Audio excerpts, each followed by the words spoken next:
Hey guys, welcome back to another episode of Mike's DVDs and Blu-rays collection.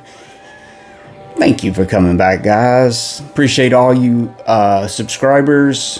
Thanks for tuning in each episode. Really appreciate that. Today's kind of a special episode. I'm going to spotlight one of my favorite animators of all time. The animator being Tex Avery. Now, it may not ring a bell right off, but to the cartoon enthusiast out there, they know who Tex Avery is. Tex Avery started working in Hollywood in the 30s and 40s.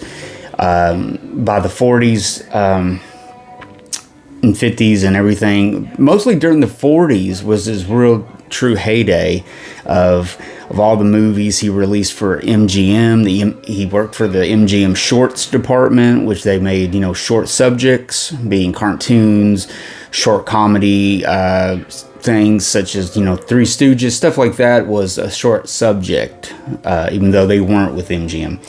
But anyway, guys, he made a lot of good little shorts, a lot of little animated shorts, little cartoons, as you will. Today we use the word animation, but they were cartoons to us as kids, guys. And I really discovered Tex Avery and knew, saw the name and put the name with the characters and with the studio and different stuff when I was probably 14, when I really just dived headfirst into Hollywood and the history of Hollywood, and I never turned back. I've been just ate up, completely silly about movies and everything since then. So I started putting, the name Tex Avery with the characters and the little shorts, and it was off to the races, so to speak. I mean, it was just on at that point, just laughing. There was a channel called TNT. That would be the Turner Network Television. Before satellite and cable expanded to being, 1,000 channels like there is now. Back in the day, there was a good little set of channels, maybe 30 good little channels, and TNT was one of them. TNT really, I have to salute Ted Turner. Love him or hate him.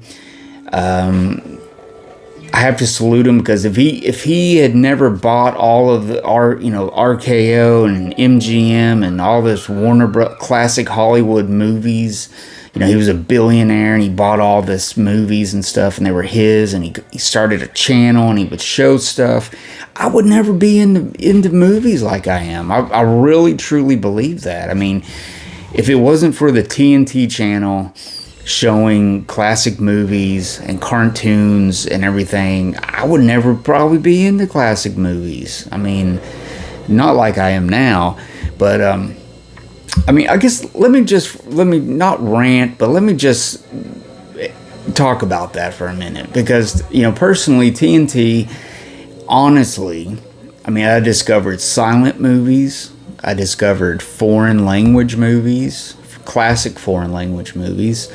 I discovered, cartoons, classic cartoons from the MGM era, Warner Brothers, Looney Tunes era. Countless classic movies. Humphrey Bogart, the Marx Brothers, Charlie Chaplin, Toshiro Mifune. Just W.C. Fields and Abbott and Costello. I discovered all of that through TNT. Now, on a different note, if I was talking about horror, I would talk about AMC back in the day, in the early 90s. And thanks to my grandpa, rest in peace, he had AMC and we didn't get it. Like he lived out of town. He was on a different cable network. So AMC back in the day, before it was all about The Walking Dead and all this other stuff, they showed old movies. It was called American Movie Classics, is what originally it was called.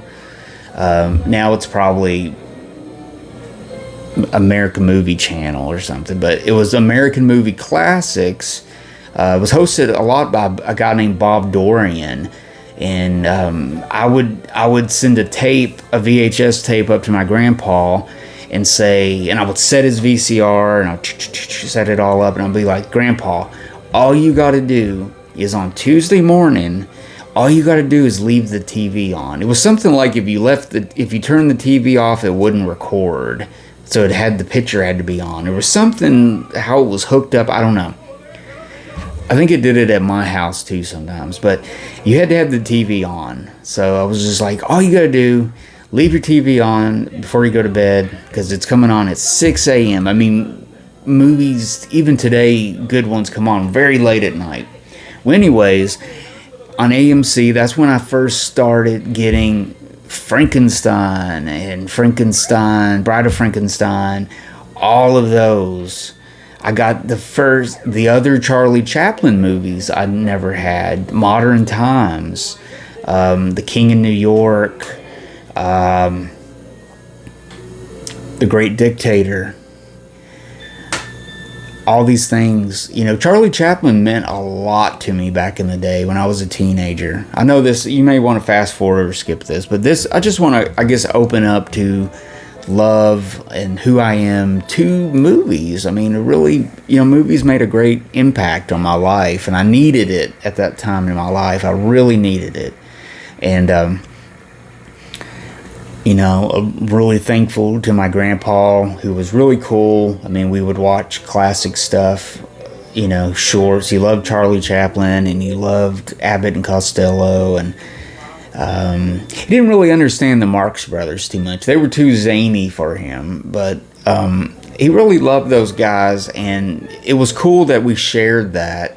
And he was really cool to be like, okay, I'll tape those things for you, even though it's a pain in the butt, and I really don't understand what you're doing exactly, or what you're taping, and why you have to tape it at 6 o'clock in the morning. But he did, and it's crazy. I don't know if I have those VHS tapes, but eventually one day I transferred them to DVD-Rs and blah, blah, blah. But, in between the movies, it has that little bit of, the bumpers, like the previews and the guy talking and stuff like that, are known as like bumpers, little trailers and stuff. But yeah, I mean, all of that, AMC, TNT, those two channels, if I never had them, I would never be into classic movies like I am. That I'm almost 80% sure of that. So yeah, so back to this anyway, guys. So probably 1990 or so. I mean, we would catch the MGM cartoons like Tom and Jerry and Tex Avery's shorts, and then they had the Bugs Bunny hour or something, like 4 o'clock in the afternoon. They would show all the classic Bugs Bunny, Looney Tunes stuff, and then I think Tom and Jerry came on, something like that. But like, even me and my sister would watch a lot of animation and stuff like that. And I know there's probably a bunch of you out there that's just like me, that watched all that and stuff like that. But I mean, I had a lot of health problems when I was younger, and I still do, but it really, I guess it took my mind off of things. I was really into Hollywood and reading and taping, and got a video camera and thought I could make movies, and it just took my mind off my problems, and in a good way. I didn't do anything negative to zone out and be in another world. But anyway, guys, enough of that memory rant over. Not memory rant, but just memories, what makes Mike. So anyway, guys, that's over with. So today I want to spotlight Tex Avery. He was a brilliant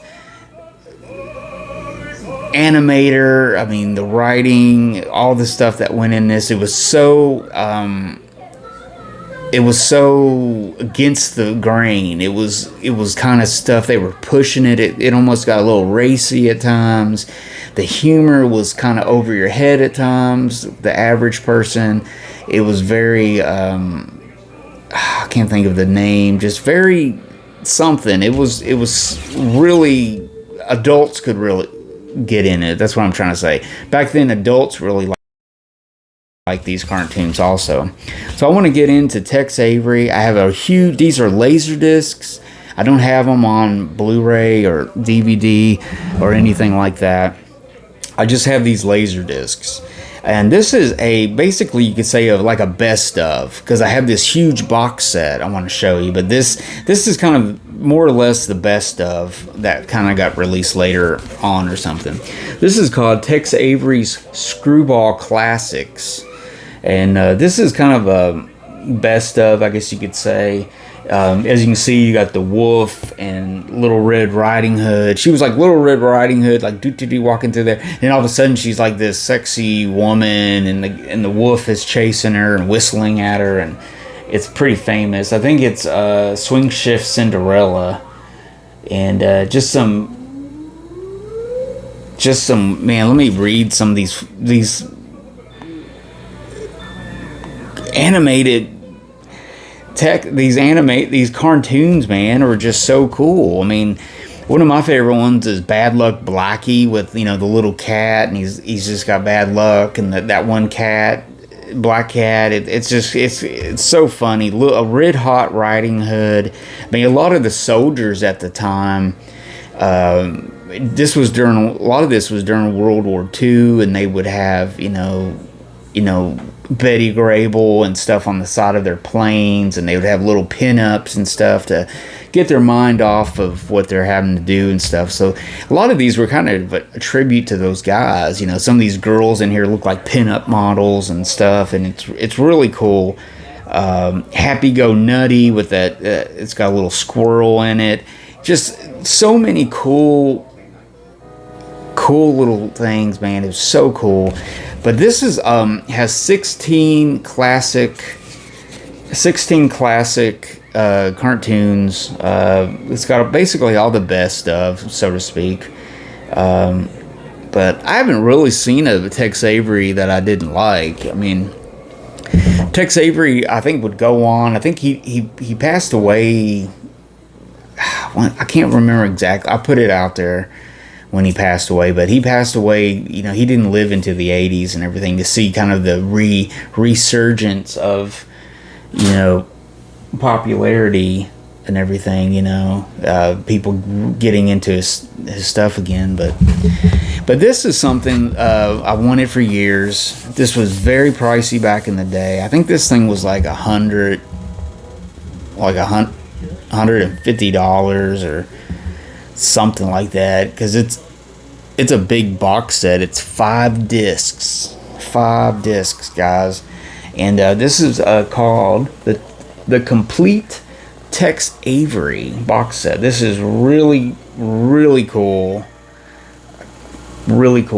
As you can see up here, they misspelled complete to be kind of the funny, the kind of being funny, misspelling it, being goofy and stuff. So, but yeah, this is a massive box set. This is 9 sides. So you got 5 discs, 9 sides. So one side is not have anything in it. They're all regular CLV.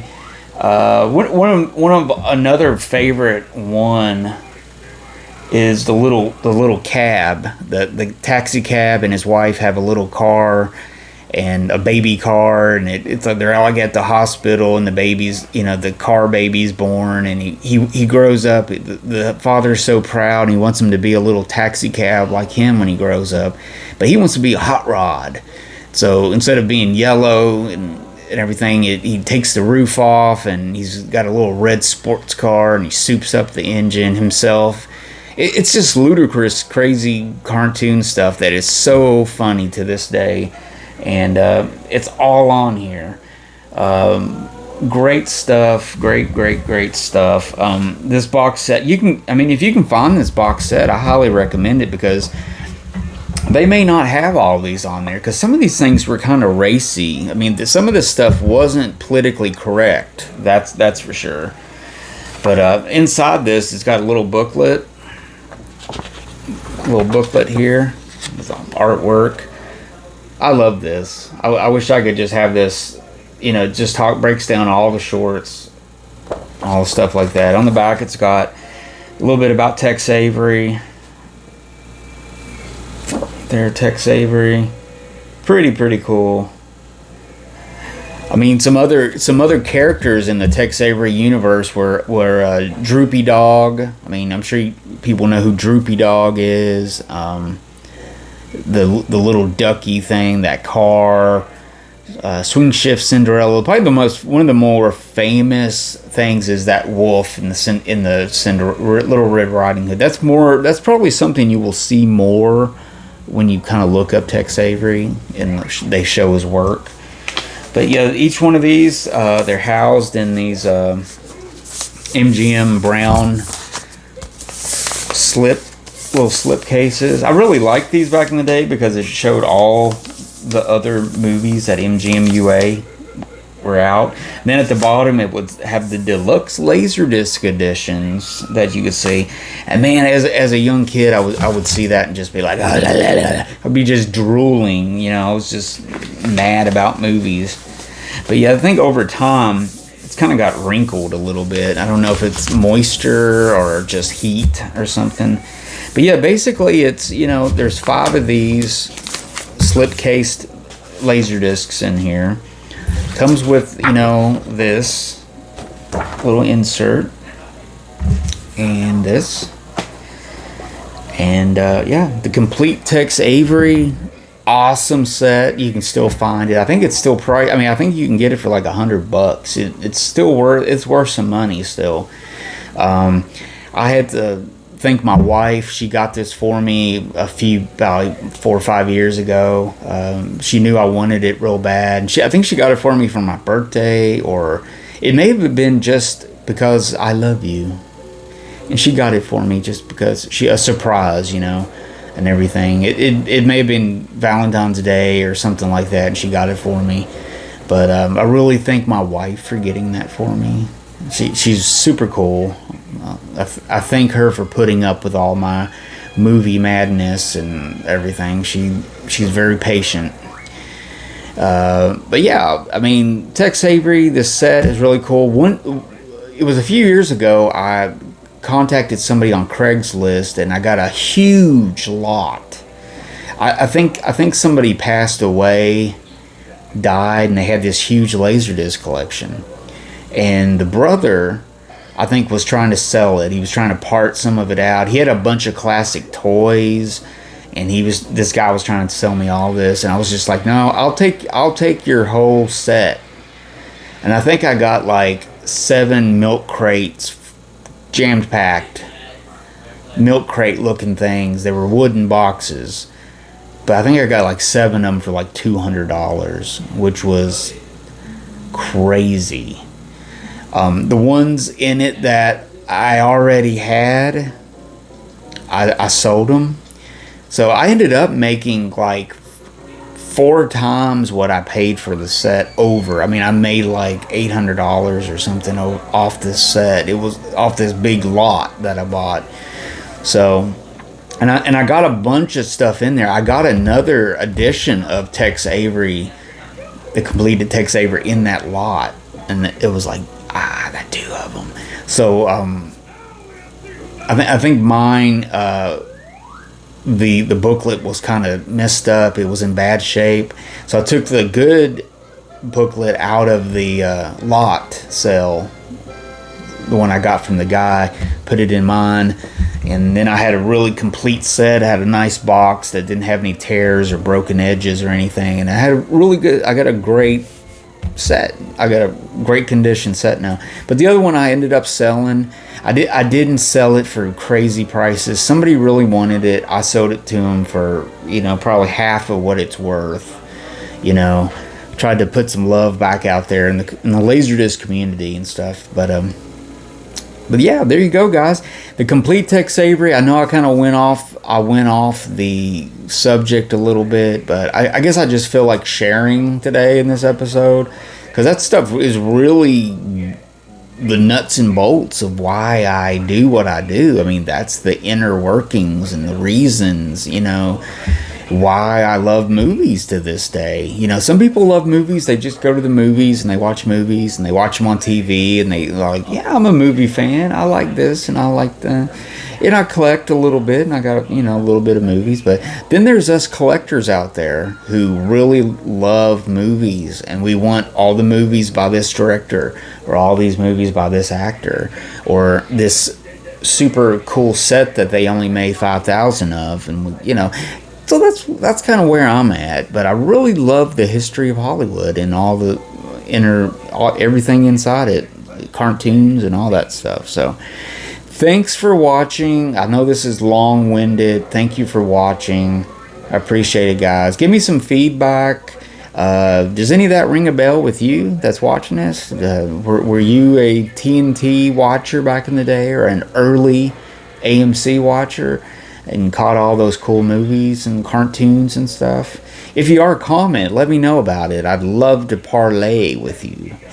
And everything like that. Give me a thumbs up if you like this episode. Again, I think it does something for the algorithm. You know, maybe one extra person will see this video if you give me a thumb. I don't know what it is. I don't understand. I just do my thing and that's it. I don't care how many subscribers I have or how many thumbs up I have. But if you like this, give me a thumbs up. Anyways, I mean, I talk too much. When you get me started on something I really love, I will talk to you about it. That's for sure. So anyways, guys, thanks for watching. I'm Mike.